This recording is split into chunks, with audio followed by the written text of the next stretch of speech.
Mike Trout and Shohei Ohtani both played huge in yesterday's contest against the White Sox, but they were in danger of losing the series against the same woeful White Sox. Anthony Volpe, he is saving his season in the most Yankee way possible, and the Cardinals, they might have suffered their worst loss in decades. But before we get into the actual games from yesterday, a quick word from today's sponsor. Here are your AL and NL starters in the 2023 All-Star Game presented by SORARE MLB, a free-to-play fantasy baseball game. You can join my private league with a link down below. In the AL, you have Shohei Ohtani as the top vote getter. At catcher, you have Jonah Heim. The rest of the infield, Yandy Diaz, Marcus Semien, Josh Young, and Corey Seager. A lot of Rangers in that lineup. In the outfield, you have Randy Arozarena, Mike Trout, and Aaron Judge. Switching over to the National League, the top vote getter was Ronald Acuna Jr. At catcher, you have Sean Murphy. The rest of the infield, Freddie Freeman, Luis Arias, who is almost hitting 400, Nolan Arenado, Orlando Arcia, a first-time All-Star. For our outfielders, first-time All-Star as well, rookie Corbin Carroll. Of course, Ronald is going to be in the outfield, and then Mookie Betts. Remember to join my private fantasy league in SORARE MLB. The link is in the description down below. I play against you guys every single week. It's a lot of fun, and I'll see you there. All right, let's get the first game out the way. The Guardians at the Royals. Shane Bieber, he was unreal yesterday, and it definitely felt like we were going to get an easy dub. I say we because I'm a Guardians fan. You guys know that. It was 2-0 after 5, and Biebs, he struck out 8 over 6 shutouts. So yeah, that is the ultimate recipe for success if you're a Cleveland baseball fan. Biebs, he shreds, and the lineup puts up a few runs. Just Trevor Stephan has been a jerk lately. He has been blowing games left and right. He allowed a sac fly to Olivares, and then Nick Pratto, he tied it on a bloop single. So this game,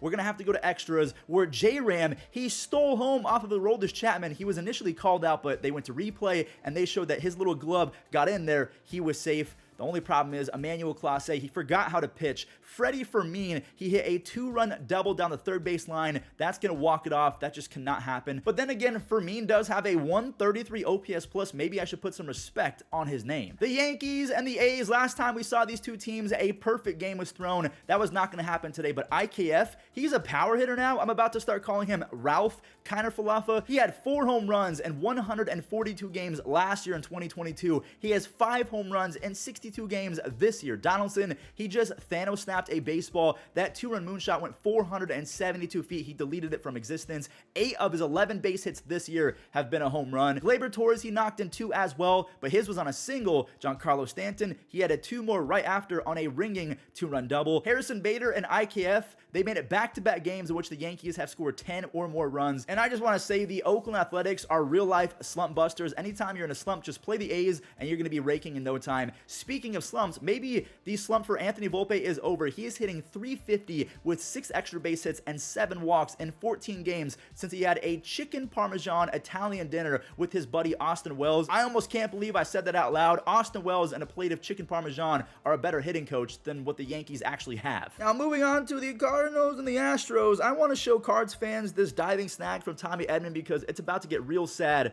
real quick. Adam Wainwright, he got put in a body bag by the Astros offense. Altuve and Tucker, they both singled in some runs. 2 of them came off the bat of Kyle Tucker. Jose Abreu, the power is slowly but surely coming back. That 2-run double gave him 10 extra base hits and 19 RBIs over his last 22 games. Yainer Diaz, he has been a revelation behind the dish. He made it a 6th spot off of Waino, who now has a 7.45 ERA. He should have retired and hung him up because now it's just looking kind of sad at this point. To make matters worse, Kyle Tucker blasted a long 3-run missile, 447 feet. He has 11 home runs and 14 stolen bases. JP France, he shut out the Cardinals offense over 7, and Alex Bregman, he put the finishing touches on St. Louis's worst loss of the season, maybe the worst loss in a long time. That grand slam gives Alex Bregman 12 home runs, 53 RBIs. The Cardinals are 14 games under 500. It's over in my opinion. The Dodgers scored 14. The Rockies did not score 14. This game almost did not happen because there was a snowstorm right before the game. At the end of June, like, I'm from Vegas. I don't know if this is normal. So if you're from Colorado, again, is that normal? JD Martinez, he was happy that this game started because he had himself a day.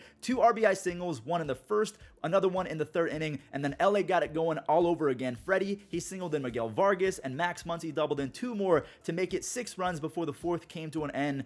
Make it 8 runs before the 4th closes, with JD already at 4 RBIs on the day. He has 19 home runs and 55 RBIs. He's leading all of the National League in slugging percentage because he's been an extra base monster. The Dodgers, they kept on pouring it on. They ran it up to 14 runs as they completely embarrassed the Rockies in Coors Field. Here we go, the Pirates at the Padres. Things things looked like they were finally turning around for San Diego. I mean, when you have Trent Grisham actually making contact with baseballs, that's a 3-run home run, and Ha-Seong Kim, he went yard as well, all while Joe Musgrove is cooking on the mound. You got to win that game, right? Henry Davis, in my opinion, has completely changed the vibe of the Pirates. I mean, they were really floundering, and all of a sudden, they're playing better baseball. Same with Nick Gonzalez. Henry knocked in one right before Captain Jack Sawinski simply put the ball in play, and he let San Diego's defense take care of the rest. That pitcher, Tim Hill, he was looking like all of us in week 1 of MLB The Show 23 when they introduced that brand new throwing meter. Davis, he singled in one more later on. That one actually gave Pittsburgh the lead, so Bednar, he's going to put the Padres to bed. He said night night.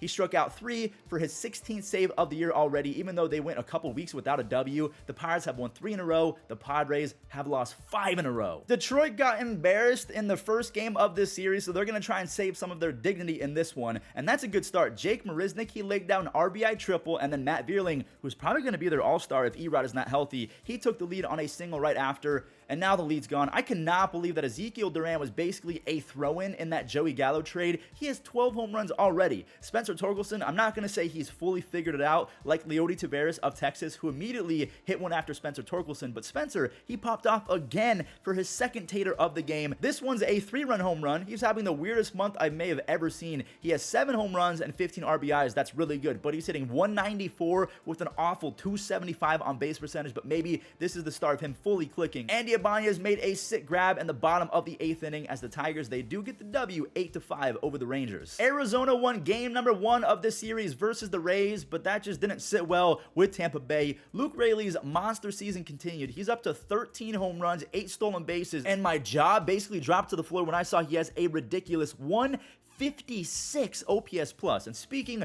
of monster seasons, Wander is having a monster season. That 2-run 3-bagger gives him 32 extra base hits, 38 RBIs, 25 stolen bases, and 14 defensive run saves as a shortstop. I mean, was he robbed of an all-star spot? Let me know in the comments. Harold Ramirez and Josh Lowe ripped it open to a 6-run day. Josh Lowe has 46 RBIs, 18 stolen bases, a 128 OPS plus. He's having a stupid good season as well. Tampa Bay, they used an opener, so then they brought in Yanni Chirinos, who then went 6 or 7 innings, something like that. He looked pretty good. The Rays, I think they win the series. They are now 56-28. Here we go. The White Sox at the Angels. Chicago, they took advantage of Patrick Sandoval, who just has not remembered how to pitch since he dominated Team USA in the World Baseball Classic. Thank goodness the Halos have Mickey Moniak, though, because he ties it on his 8th home run of the year. He has 20 extra base hits in 31 games. The Moose is loose. Mike Moustakas, his first home run as an Angel, and same with Hunter Renfroe, only that's not his first because he's hit quite a lot. The Angels were tasting blood in the water, but again, ever since the WBC, Patrick Sandoval has been terrible. Chicago torched Sandy, like torched him in the 3rd inning. Eloy, he started with a 2-run single, and after Yasmani tied it, Clint Frazier, again, I kind of forgot that he's on the White Sox, and Zach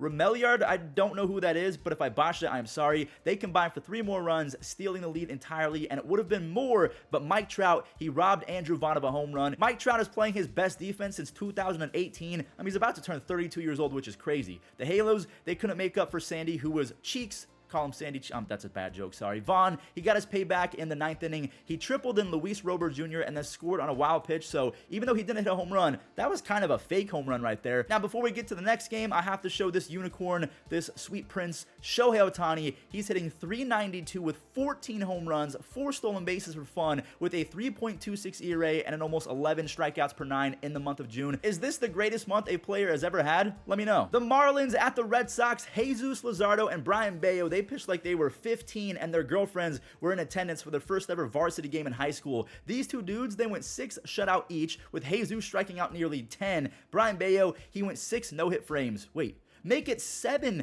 no-hit frames for the youngster. Pedro Martinez, he got torn up for saying that he saw himself in Brian Bayo. Now, Bayo is not as nasty as Pedro, but check this out. He's got a 2.3 ERA over his last 11 starts. That's insane. Now, unfortunately, he was facing the Marlins, so when they got this 1 run off the bat of John Birdie, the Marlins are not giving up any runs, so that was pretty much a wrap. Jazz, he sent one out to deep center again, and he really enjoyed that one. He has 9 home runs and 14 stolen bases, even though he missed 40 games. AJ Puck, He has 13 saves now. The Marlins are playing out of their minds lately. So the Marlins have won 5 in a row, matching the Braves for the best win streak in baseball right now. What about the Phillies? They're going for their 4th win in a row, and Schwarber, he knows that there's only a few days left in June, so he's going to use that June magic. He hit a home run on the very first pitch of the game. He has 8 home runs and a near 140 OPS plus in June. The game got tied in the second, so what does the two-timer do? Bryce, he rips a 2-run single. He's trying his best to stay positive during a power drought. He has not hit a home run in over a month. Taijuan Walker, he continues to embarrass me because I called him a thief and that he was stealing money. Like, since that video where I said that he was stealing money, I cannot believe I'm even saying this. He's turned into Roger Clemens. He went 6 innings with 5 strikeouts yesterday. He is 5-0 with a 0.84 ERA since I said that he was a thief. JT Realmuto later on in the game, he made a sick play to rob Nick Madrigal of a base hit. Kimbrel, he has 12 saves. The Phillies, they won 4 in a row. Now let's see if the Mets can turn it around and start a streak of their own. Brett Beatty and Brandon Nimmo, they both launched home runs, and Max Scherzer, he was cooking. So the Mets fan base, they're probably feeling pretty good. Max, he tossed 5 shutout. He did allow Rowdy to get on base in the 6th, but he's going to get Victor Caratini to roll into a double. Oh no. Victor Caratini launched a game-tying 2-run home run. He's hitting 500. He is 10 for 20 in his career versus Max Scherzer. That's probably the only reason why he was playing yesterday. Brian Anderson, the sac fly in the 7th, gave Milwaukee the lead. We're going to fast forward to the 9th inning. Absolute madness is ensuing. The Mets got the bases loaded, but Devin Williams, he's nasty. He can probably get out of it, and he does. He strikes out Starling Marte to end it, sending the Mets to 9 games under 500. The Giants at the Blue Jays, nothing was happening to start this one because Chris Bassett and Keaton Winn, they were going at it. Bassett, he went 6 shutout. He was pretty good. Oh, I forgot to mention, he struck out 12 Giants over those 6 shutout innings. So he was pitching like the greatest version of Chris Bassett we've ever seen. Keaton Winn, he did not get the win, unfortunately. Vladimir Guerrero Jr., on the same day that he announced he was going to be back in the home run derby, he celebrated by hitting his 3rd home run of the week, and all of them have came in Toronto. His only 3 home runs at home the entire year. In a down first half, I'm putting down in air quotes, Vladdy has 15 home runs, 51 RBIs, and an almost 130 OPS plus. Jordan Romano allowed a run. It was a scary final inning, but he now has 24 saves on the year, and that's today's recap. That does it for today's recap. I hope that you guys enjoyed. Do not forget to hit that link in the description or the comment section. Come face off against me and other content creators in my private league in SORARE MLB. Thanks for watching, and I'll catch you in the next one.